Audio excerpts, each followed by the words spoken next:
ಕೃಷಿ ಕೇವಲ ಗ್ರಾಮಗಳಲ್ಲಿ ಮಾತ್ರ ಉಳಿದಿದೆ. ನಗರ ಕೃಷಿ ಅಂತ ಯಾರಾದ್ರೂ ಹೇಳ್ತಾರೇನು? ಹೇಳುದಿಲ್ಲ. ಯಾಕಂದ್ರೆ ನಗರದೊಳಗೆ ಬರೀ ಬಿಲ್ಡಿಂಗ್ ಅದಾವ. ಎಲ್ಲಾದ್ರೂ ಒಂದ್ 600 ಸ್ಕ್ವೇರ್ ಫೀಟ್ ಜಾಗ ಐತಂದ್ರು ಅಲ್ಲಿ ಬಿಲ್ಡಿಂಗ್ ಕಟ್ತಾರ.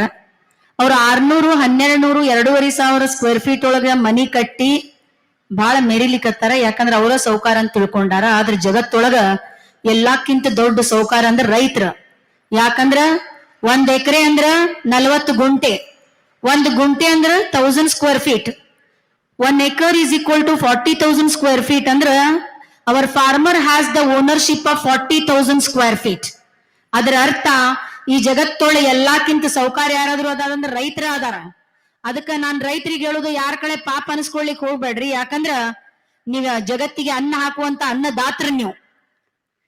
ಅವ್ರು 1200, 2.5 ಸ್ಕ್ವೇರ್ ಫೀಟ್ ಮನಿ ಕಟ್ಟದವ್ರು ಮೆರ್ಯಾಕತ್ತಾರ. ಆದ್ರ ನಾವು ಮೆರಿವಲ್ವಿ. ಯಾಕಂದ್ರೆ ನಮಗ್ ಸತ್ಯ ಗೊತ್ತೈತಿ, 3 ಅಡಿ ಮಣ್ಣಿನಿಂದ ಬಂದಂತ ಈ ದೇಹ ನಾಳೆ 3 ಅಡಿ ಮಣ್ಣಾಗ ಹೊಕ್ಕೇತಿ. ಅದು ಜೀವನದ ಸತ್ಯ. ಅದಕ್ಕ ನಾನ್ ನಿಮ್ಗೆಲ್ಲರಿಗೂ ಇಲ್ಲಿ ಏನ್ ಹೇಳ್ತೀನಿ, ನಾನ್ ಇವತ್ ನಿಮ್ ಮುಂದ್ ನಿಂತು ಭಾಷಣ ಮಾಡಕತ್ತೀನಿ ಅಂದ್ರೆ ನನಗ್ ಹೊಲ ಮನಿ ಬಗ್ಗೆ ಏನು ಗೊತ್ತಿದ್ದಿದ್ದಿಲ್ಲ. ಯಾಕಂದ್ರೆ ನಿಮಗ್ ಸ್ವತಃ ಗೊತ್ತೈತಿ, ನಾನು ಕಂಪ್ಯೂಟರ್ ಇಂಜಿನಿಯರಿಂಗ್ ಮುಗಿಸ್ಕೊಂಡು ಸ್ನಾತಕೋತ್ತರ ಪದವಿಯನ್ನು ಧಾರವಾಡ ಯೂನಿವರ್ಸಿಟಿಯಿಂದ ತಗೊಂಡು, ಯಾವಾಗ ನನ್ಗೆ ಹಳ್ಳಿಗೆ ಮದುವೆ ಮಾಡಿ ಕೊಟ್ರು ನನ್ಗೆ ಹಳ್ಳಿಗೆ ಇರಾಕ್ ಆಗ್ಲಿಲ್ಲ. ನಾನು ಸಿಟಿಗೆ ನನ್ ಗಂಡನ್ ಕರ್ಕೊಂಡು ಹೋಗ್ಬೇಕಂತ ವಿಚಾರ ಮಾಡಿದಾಗ ನನ್ ಗಂಡ, ನಮ್ಮ ಅತ್ತಿ ಮಾವ ನನ್ಗೆ ಹೊರಗಡೆ ಹೋಗಿ ಕೆಲಸ ಮಾಡ್ಲಿಕ್ಕೆ ಅವಕಾಶ ಕೊಡ್ಲಿಲ್ಲ. ಅವಾಗ ನನ್ಗೆ ಸಿಕ್ಕಿದ್ದು ಗುಡ್ಡ. ಆ ಗುಡ್ಡವನ್ನ ತೆಗಿಲಿಕ್ಕೆ ನನಗೆ ಕಡಿಮೆ ಅಂದ್ರು 5-6 ವರ್ಷ ಹಿಡಿಸ್ತು. ಕೈ ತೂತು ಬೀಳ್ತಿತ್ತು. ಅಂದ್ರೂ ನಾನು ಸೋಲು ಒಪ್ಪಿಲ್ಲ. ಆಮೇಲೆ ಇವತ್ತು ಅದ ಬಹಳಷ್ಟು ಬೋರ್ ಹಾಕಿದೆ ನಾನು. 15-20 ಬೋರ್ ಹಾಕಿದ್ರು ನೀರ್ ನನಗೆ ಬೀಳಲಿಲ್ಲ. ಅದ 1 ಇಂಚ್ ನೀರೊಳಗ 8 ಎಕರೆ 10 ಗುಂಟೆಯಲ್ಲಿ ನಾನು ಮಾಡಿದ್ದು 2500 ಶ್ರೀಗಂಧ, 1200 ಮಾವು, 600 ಪೇರಲ, 600 ಸೀತಾಫಲ, 100 ಬೆಟ್ಟದ ನೆಲ್ಲಿಕಾಯಿ, 100 ಹುಣಸೆ ಹಣ್ಣು, 100 ಕರಿಬೇವು, 100 ನಿಂಬೆ, 800 ಸಾಗವಾನಿ ಗಿಡ. ಇದರ ಜೊತೆ ಕುರಿ ಸಾಕಾಣಿಕೆ, ಕೋಳಿ ಸಾಕಾಣಿಕೆ, ಜೇನು ಸಾಕಾಣಿಕೆ, ಹೈನುಗಾರಿಕೆಯನ್ನ ನಾನು ಮಾಡ್ಕೊಂತ ಹೊಂಟೀನಿ. ನಾನು ಇಷ್ಟೊಂದು ಬೆಳೆಗಳನ್ನ ಯಾಕೆ ಮಾಡಿದೀನಿ ಅಂದ್ರ, ಇವತ್ ನಾಳೆ ಹೊಲ ಮನಿ ಮಾಡ್ತಾನಂದ್ರ ಅವ್ನಿಗೆ ಯಾರು ಹುಡುಗಿ ಕೊಡಕ್ ಒಲ್ಲೆನಾಕತ್ತಾರ. ಯಾಕಂದ್ರೆ ತಿಂಗಳ ಪಗಾರ ಇರುವುದಿಲ್ಲ, ರಿಟೈರ್ಮೆಂಟ್ ಪೆನ್ಷನ್ ಇರುವುದಿಲ್ಲ. ಇಷ್ಟೊಂದು ಬೆಳೆಗಳನ್ನ ಯಾಕೆ ಮಾಡಿದೀನಿ ಅಂದ್ರ, ಋತು ಆಧಾರಿತ ಬೆಳೆ ಪದ್ಧತಿ. From every season a farmer must get income. ಯಾಕಂದ್ರೆ ಇವತ್ತ ನಾವು ಕೃಷಿಯನ್ನ ವಿಭಜನೆ ಮಾಡಬೇಕು. Agriculture, horticulture, agro forestry and animal husbandry. Totally it is integrated farming.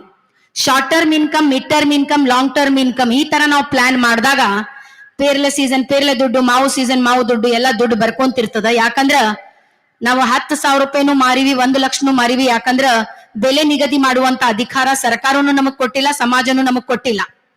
ಅದಕ್ಕ ನಾ ರೈತರಿಗೆ ಏನ್ ಹೇಳ್ತೀನಿ, ಪರಿಸ್ಥಿತಿಗಳ ವಿರುದ್ಧ ಹೋರಾಡೋದ್ಕಿಂತ ಪರಿಸ್ಥಿತಿಗಳ ಜೊತೆಗೆ ಹೋಗ್ರಿ.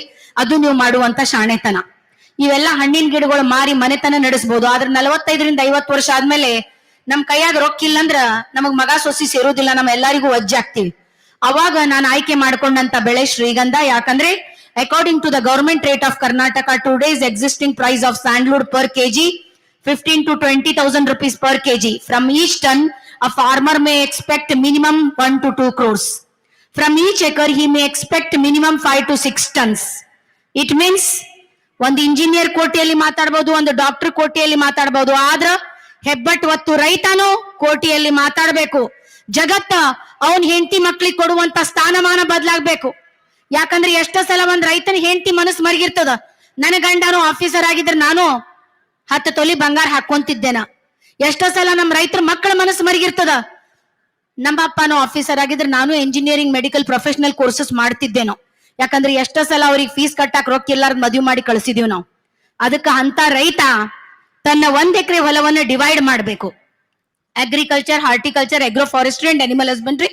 All together it is integrated farming, and there you have to divide your income short term, mid term, long term. ಈ ತರ ಪ್ಲಾನ್ ಮಾಡಿದಾಗ ಆಟೋಮೆಟಿಕ್ಲಿ ನೀವು ನೆಕ್ಸ್ಟ್ ಲೆವೆಲ್ಗೆ ಹೋಗ್ತೀರಿ. ಅವಾಗ ರೈತರಿಗೆ ಮದ್ವೆ ಮಾಡ್ಕೊಡ್ಲಿಕ್ಕೆ ಹುಡುಗಿಯರ್ ಕ್ಯೂ ನಿಂದಿರ್ತಾರ. ಯಾಕಂದ್ರ ನಿಮ್ಮ ಇನ್ಕಮ್ ಅನ್ನ ನೀವೇ ಡಿವೈಡ್ ಮಾಡಿ ಒಂದ್ ಪ್ರಾಪರ್ ಪ್ಲಾನಿಂಗ್ ಒಳಗ 1 ಹೆಜ್ಜೆ ಮುಂದೆ ಹೋದಾಗ ಆಟೋಮೆಟಿಕ್ಲಿ ನೀವು ಆ ಗುರಿಯನ್ನು ತಲುಪ್ತೀರಿ ಅಂತ ನಾನು ಹೇಳಲಿಕ್ಕೆ ಇಷ್ಟಪಡ್ತೀನಿ.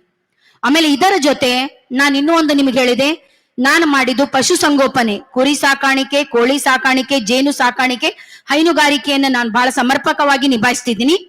ಯಾಕಂದ್ರೆ ನಾನು 4,000 ರೂಪಾಯಿಗೆ ಒಂದು ಮರಿ ತಂದ್ರಂದ್ರ 4 ರಿಂದ 5 ತಿಂಗಳಕ್ಕ, ಬೇಡ 6 ತಿಂಗಳಕ್ಕ ಅದು ಕಡಿಮೆ ಅಂದ್ರೂ 30 ರಿಂದ 35 ಕೆಜಿ ಬರ್ತದ. ಸೊ 4,000 ರೂಪಾಯಿ ಮರಿ ನಾ ತಂದಾಗ ಅದ್ 6 ತಿಂಗಳು ನಾ ಮೇಯಿಸಿದಾಗ ಕಡಿಮೆ ಅಂದ್ರು 18,000 20,000 ರೂಪಾಯಿ ಹೋಗ್ತೈತಿ. ನಿಮ್ಗೆ ಯಾವ ಬ್ಯಾಂಕ್ 6 ತಿಂಗಳು 3 ಪಟ್ಟು ದುಡ್ಡು ಕೊಡ್ತದ ನೀವ್ ಹೇಳ್ರಿ. ಸೊ ಅದಕ್ಕ ಬಾಜು ಹೊಲ್ದ 100 ಕುರಿ ಮಾಡ್ಯಾನಂತ ಮಾಡ್ಬೇಡ್ರಿ. ನಿಮ್ ಕೆಪಾಸಿಟಿ ಎಷ್ಟೈತಿ? ಯಾಕಂದ್ರೆ ಬಾಳ್ ಮಾಡಿ ಫ್ಲಾಪ್ ಆಗೋದ್ಕಿಂತ ಸ್ವಲ್ಪ ಮಾಡಿ ಶೈನ್ ಆಗ್ರಿ, ಅದು ಶಾಣೆತನ. 2ರಿಂದ ಚಾಲು ಮಾಡಿ ಇವತ್ತು ನಾನು ಬಂದಿನಿ 50 ಕುರಿಗೆ.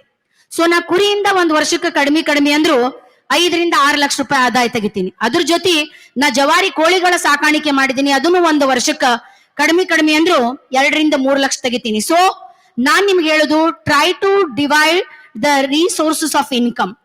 ಒಂದಿನದ ತಗೊಳಕ್ ಹೋದ್ರಂದ್ರೆ ಅದ್ ಎದ್ದ ಬಿಡ್ತೀರಿ, ಬಿದ್ದ ಬಿಡ್ತೀರಿ. ಸೊ ನಿಮ್ಮ ಆದಾಯವನ್ನ ವಿಭಜನೆ ಮಾಡ್ರಿ. And along with that you try to reduce the cost of cultivation. ನಿಮ್ಮ ಕೃಷಿಯ ವೆಚ್ಚವನ್ನ ಕಡಿಮೆ ಮಾಡುವಂತ ಪ್ರಯತ್ನ ಮಾಡ್ರಿ. ಅದು ಪ್ರಾರಂಭವಾಗುವುದು ನಮ್ಮ ಆರ್ಗ್ಯಾನಿಕ್ ಫಾರ್ಮಿಂಗ್ ಇಂದ. ಅಂದ್ರೆ ಸಾವಯವ ಕೃಷಿಯಿಂದ ನಾವು ಪ್ರಾರಂಭ ಮಾಡಿದಾಗ ನಾವು ಜೀವಾಮೃತ, ಪಂಚಗವ್ಯ, ದಶಪರ್ಣಿಗಳ ಬಳಕೆ ಮಾಡಿ ಭೂಮಿಯ ಆರೋಗ್ಯದ ಜೊತೆ ಒಳ್ಳೆ